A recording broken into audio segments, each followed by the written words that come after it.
রবিবার ভোরে চট্টগ্রামের নতুন ব্রিজ এলাকায় ব্রাশ ফায়ারে নিহত মানিক ও আব্দুল্লাহকে হত্যা করেছে সন্ত্রাসী ছোট সাজ্জাদের অনুসারীরা।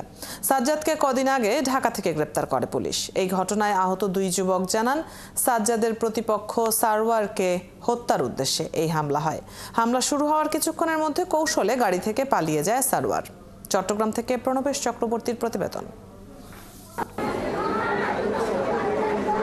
চট্টগ্রাম নগরীর নতুন ব্রিজের পাশের বালুমহাল থেকে রাত 2:30টার দিকে 5 সহযোগীকে নিয়ে বহদ্দারহাটের দিকে যাচ্ছিলেন পুলিশের আরেক তালিকাভুক্ত আসামি সারোয়ার।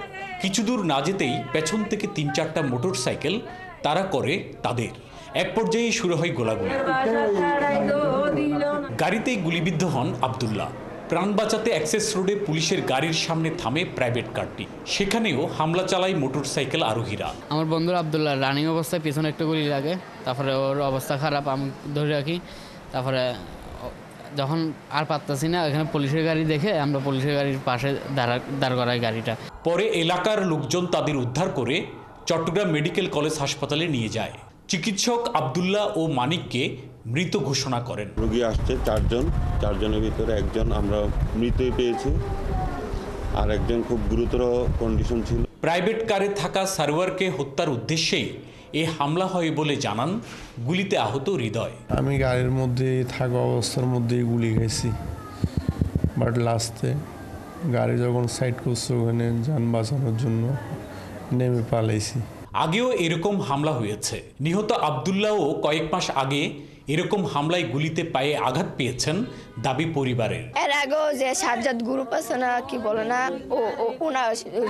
ওনাকে মারতে গেছিল, আমার হাজবেন্ডের পায়ে ওনার কারণে গুলি খাইছে। সুস্থ একটা বিচার চাই আমরা সাধারণ মানুষ। এক ছেড়ে গুলি করতেছে তারা বলে পুলিশের সামনে যাই না, জাপটাই পর্যে বই। আধিপত্য বিস্তারকে কেন্দ্র করে এই ঘটনা। যারা সম্পৃক্ত তাদের ধরতে অভিযান অব্যাহত আছে জানান র্যাব কর্মকর্তারা। যতটুকু আমরা জানতে পেরেছি, এটা মূলত আধিপত্য বিস্তারকে কেন্দ্র করে দুটি সন্ত্রাসী গ্রুপ বলা যায়, তাদের মধ্যে সংঘর্ষ হয়েছে। এটা আমাদের সাধারণ জনগণের সাথে এর তেমন একটা কোনো সম্পৃক্ততা নেই। তাৎক্ষণিক এই ঘটনায় অভিযুক্ত সাজ্জাদের পক্ষের কারো বক্তব্য পাওয়া যায়নি। প্রণবেশ চক্রবর্তী, 71, চট্টগ্রাম।